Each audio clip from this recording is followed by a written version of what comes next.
Ever caught an old school sitcom that made you laugh, think, and maybe shed a tear or two? There's this gem from the 70s that fits the bill perfectly. It's about a couple who moves on up to a swanky Manhattan neighborhood, and boy, do they stir up some hilarious trouble. You've got this actor, he's a riot on screen. His quick wit and funny antics keep you glued to the TV. And what's neat is, this show isn't just about laughs. It dives deep into real life stuff like race, class, and family dynamics, giving it a whole lot of heart.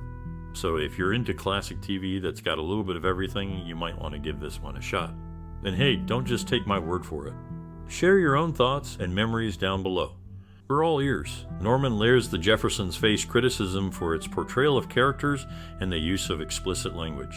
Some viewers found fault with the show's central figures, including the outspoken George Jefferson and his family consisting of his wife Louise, their daughter, and son-in-law. Despite the humor derived from moments like George's rants and Louise playfully hitting him with a pillow, there was a perception that the series lost its charm due to excessive swearing. Harold Bentley stood out as a favorite character, and the show did have its comedic moments, especially with its slapstick and non-mature, non-threatening humor. However, critics argue that the show's decline was attributed to the writer's focus on explicit language rather than maintaining the charm that initially attracted audiences. Notably, the actors Sherman Hemsley, Isabel Sanford, and Paul Benedict went on to star in other successful shows and specials. The Jeffersons, a spin-off from All in the Family, followed the Jefferson family's move to a luxurious apartment in uptown Manhattan. George Jefferson, portrayed by the charismatic Sherman Hemsley, displayed a stubborn and curmudgeonly demeanor, often serving as both the hero and the source of conflict in the series.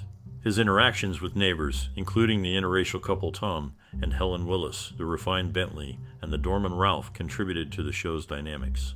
The character Florence, portrayed by Marla Gibbs, added a sharp and witty element to the series. Despite George's cantankerous nature, there were instances where his heart could be appealed to, particularly by Wheezy and even his arch-nemesis, the maid Florence. The show, which originally aired in the 1970s and 1980s, left a lasting impact on viewers, and its recent reruns on TVland have provided an opportunity for both new and old generations to appreciate or rediscover the family that moved on up. Isabel Sanford, who portrayed George Jefferson's wife, was more than 2 decades older than her co-star Sherman Hemsley, who played her husband on the series. Despite the significant age difference, their on-screen chemistry contributed to the success of the show. According to Jimmy Walker, a cast member of the Jeffersons, there was a notable incident involving actor Mike Evans. During a tandem Christmas party, Evans confronted Norman Lear, the show's creator, with an ultimatum demanding a pay raise. This bold move resulted in Evans being fired from the series, as recounted by Walker. In the narrative of the show, Louise Jefferson had an older sister named Maxine.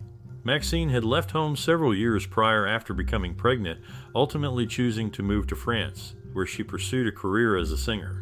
The dynamics behind the scenes, including the age difference between Sanford and Hemsley, the confrontation between Mike Evans and Norman Lear, and the backstory of Louise's sister Maxine, added layers to the development and evolution of the Jeffersons. In the world of classic TV, a standout sitcom left a lasting mark, with one of its stars, Marla Gibbs, earning recognition at the Latham Film Festival in Los Angeles on October 17, 2010. The character Lionel played a significant role, portrayed by Mike Evans and Damon Evans. Post-series, Damon Evans candidly shared his perspective, revealing that playing Lionel was a challenging experience he wouldn't repeat. After the show concluded, he came out of the closet, adding a personal layer to his connection with the series. Surprisingly, the show found an unexpected fan in the King of Rock and roll himself Elvis Presley. The sitcom managed to capture the legendary musician's heart, making it his favorite among the plethora of shows during that era. These personal experiences and connections shed light on different dimensions of the show, from the actor's challenges to its influence on pop culture. The show remains appreciated by diverse audiences for various reasons. Sherman Hemsley, known for his role on the TV series, was surprisingly only 11 years older than his fictional TV son, Mike Evans. This age dynamic added an interesting layer to their on-screen relationship. In 1977, Paul Benedict, another actor from the show, made a notable appearance in The Goodbye Girl alongside Richard Dreyfuss and Marsha Mason. Benedict managed to balance his commitments, appearing in both projects simultaneously, showcasing his versatility as an actor. A subtle detail in the show was the ever-changing picture on the Jeffersons' desk by the telephone. In each episode, it alternated between shots featuring Louise, George, the couple together, Lionel, and Mother Jefferson, offering a nuanced visual element to the series. These small but intriguing aspects contribute to the depth of the characters and the overall appeal of the Jeffersons. The close age proximity of Sherman Hemsley and Mike Evans, Paul Benedict's dual commitments, and the rotating picture frame highlight the show's attention to detail and commitment to character development. Paul Benedict and Irwin Keyes both suffered from acromegaly, a condition where the anterior pituitary gland produces excess growth hormones, particularly noticeable in the face. While in Seattle, Greg Morris starred as Walter Lee in a local production of A Raisin in the Sun, which became very successful, running for 6 months before transitioning to Los Angeles, where he found opportunities in film and TV. From 1999 to 2002, reruns of the show aired regularly on Nick at Night, which debuted on July 1, 1985, just a day before the finale originally aired. It was a popular show that found renewed appreciation in reruns. In a recent discussion, it was highlighted how the TV show played a significant role in presenting positive role models for the black community, similar to another well-known show. The TV show was praised for its ability to do this without being too preachy. Despite acknowledging another show as great, the discussion argued that this show achieved its goal even more effectively. Interestingly, when the TV show debuted, one of the cast members was already known for playing contrasting roles.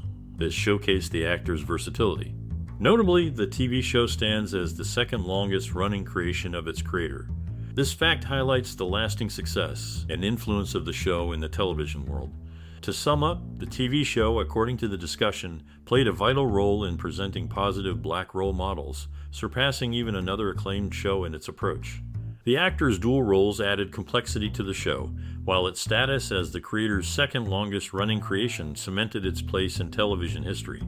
Sherman Hemsley, known for his role as George Jefferson, derived the nickname Wheezy from a real-life crush named Louise. He proposed the idea to Isabel Sanford, who portrayed his wife, and she approved.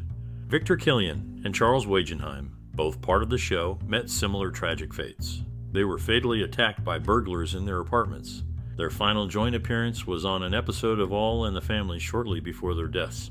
Initially, George Jefferson had a brother named Henry, but he was seldom mentioned and never seen on the show after being written off.